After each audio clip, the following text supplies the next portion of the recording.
Could can का past form है। Could का प्रयोग भूतकाल की योग्यता को बताने के लिए किया जाता है। तो could can say he could बना हुआ है। कैन प्रेजेंट फॉर्म है, कुड वहीं पे पास्ट फॉर्म में यह भूतकाल की योग्यता को बताता है और कैन प्रेजेंट काल की योग्यता को बताता था, यानी प्रेजेंट टेंस। अब एग्जाम्पल के ज़रिए समझते हैं।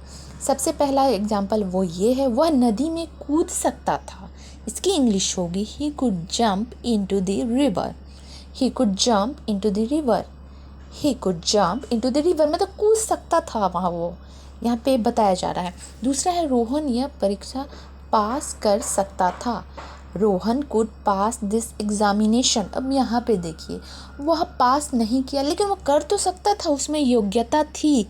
यहाँ पे वही चीज़ है, योग्यता तो थी, वह पास कर सकता था लेकिन वो पास नहीं किया। तो वही चीज़ यहाँ पे बताया जा रहा है। हम कल मैच जीत सकते थे। We could win the match स्टरडे।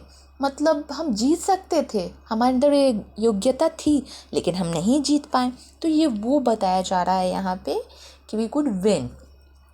अब ये है कि मैं यह कीमती कपड़ा खरीद सकती थी। I could by this precious cloth. मतलब मैं तो वो खरीद सकती थी, वो महंगा तो था लेकिन मैं खरीद सकती थी, मेरे अंदर योग्यता थी लेकिन मैं नहीं खरीदी।